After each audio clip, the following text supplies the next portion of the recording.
Disclaimer: the following podcast is for informational and educational purposes only. It is not intended to provide medical advice, diagnosis, or treatment. Always consult with a qualified healthcare professional before starting any new supplement, therapy, or peptide protocol.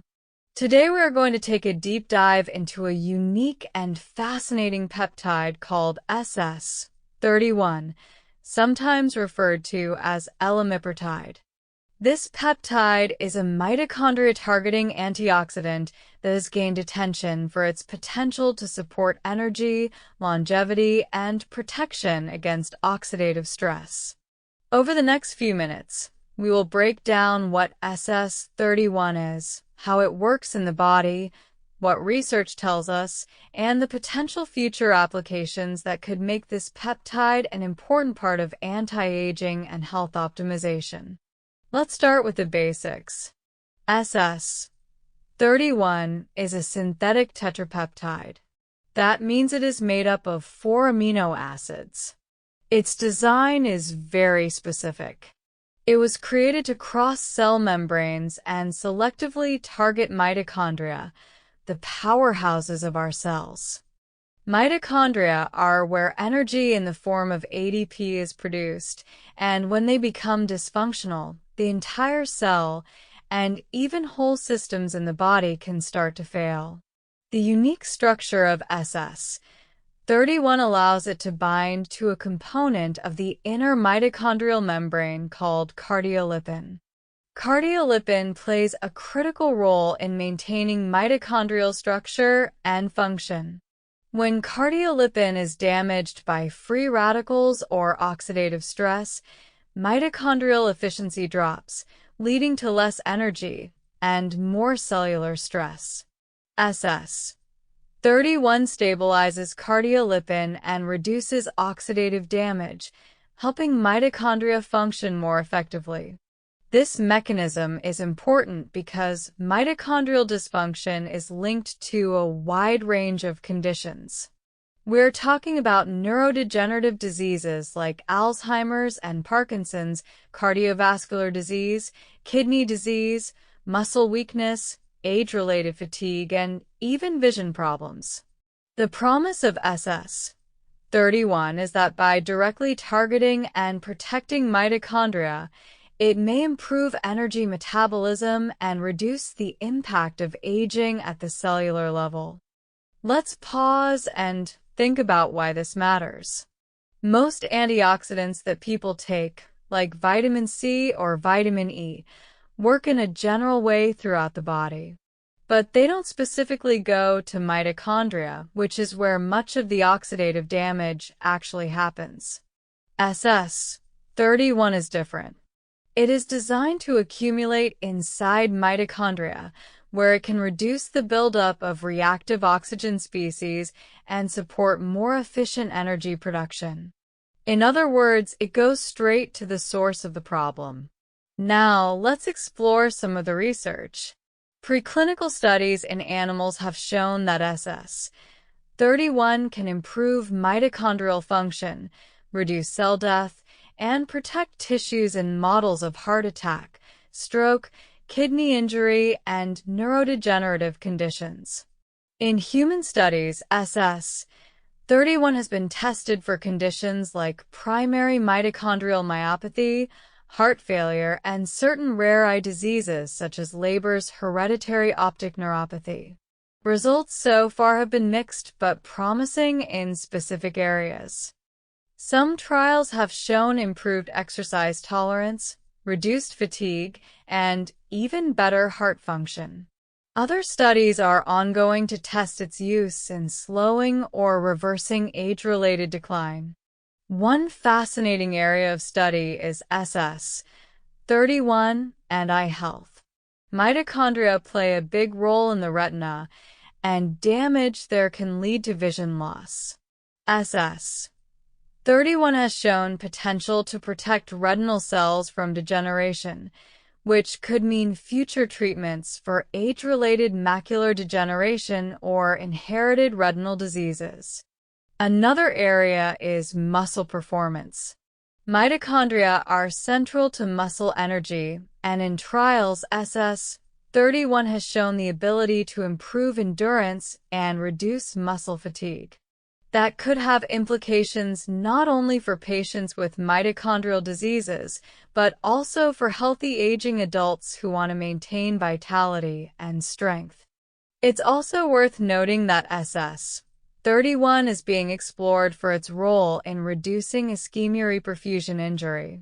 That is the type of tissue damage that occurs when blood supply returns after being cut off, such as during a heart attack or organ transplant. By protecting mitochondria during this process, SS31 could potentially reduce long-term damage and improve recovery. But as with all peptides and experimental therapies, there's still many unknowns. SS31 is not widely approved for general medical use. Most studies are still in clinical trial phases, and long-term safety data are limited.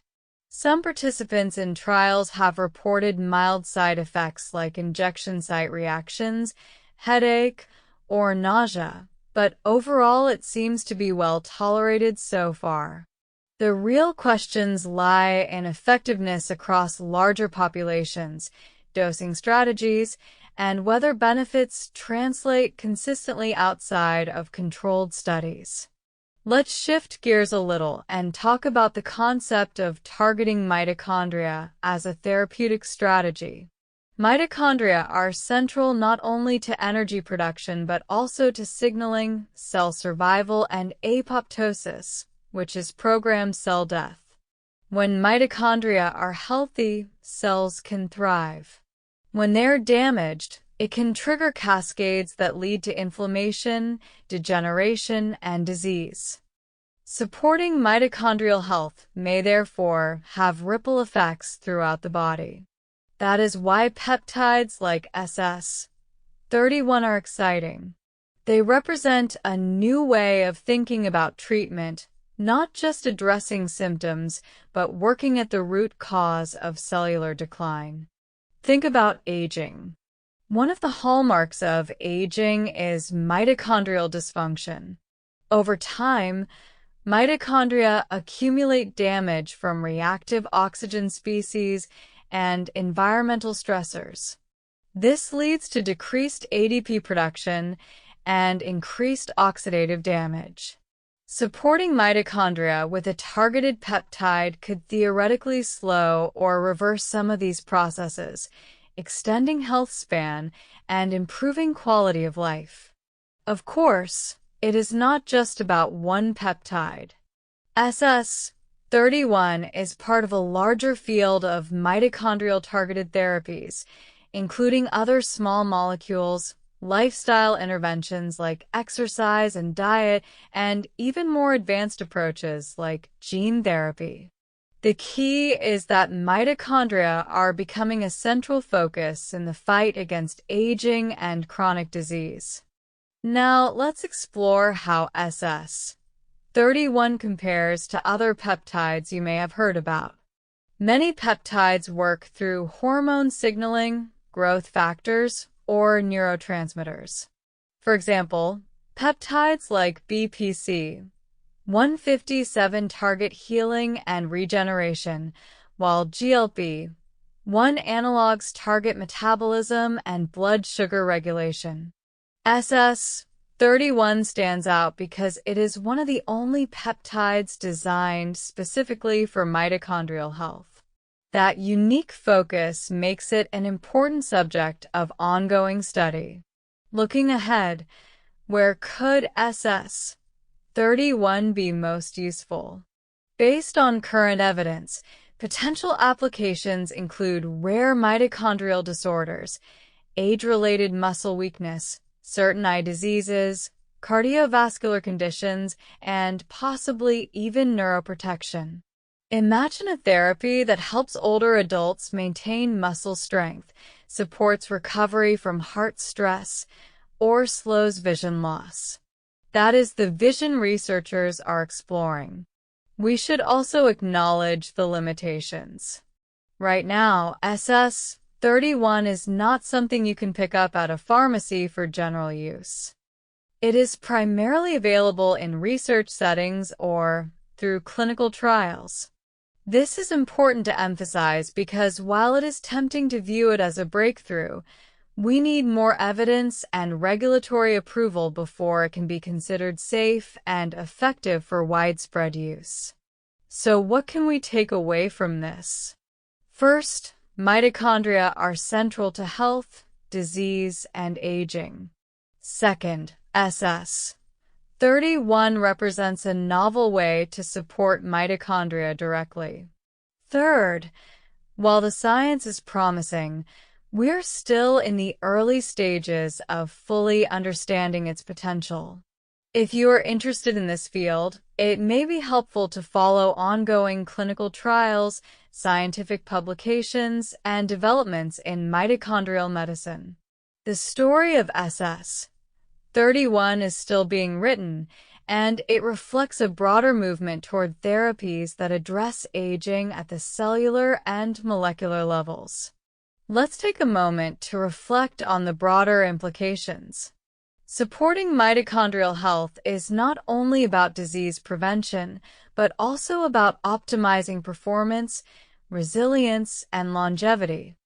Whether it's through peptides like SS31, nutritional strategies, or lifestyle practices like exercise, the common goal is to keep the powerhouses of our cells functioning at their best.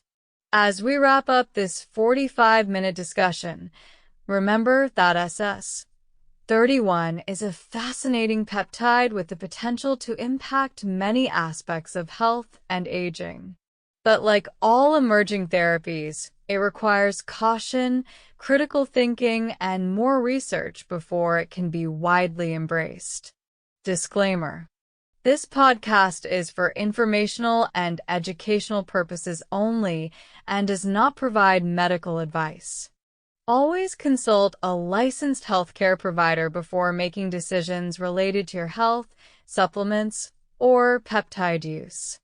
Thanks for listening, keep learning, and stay curious.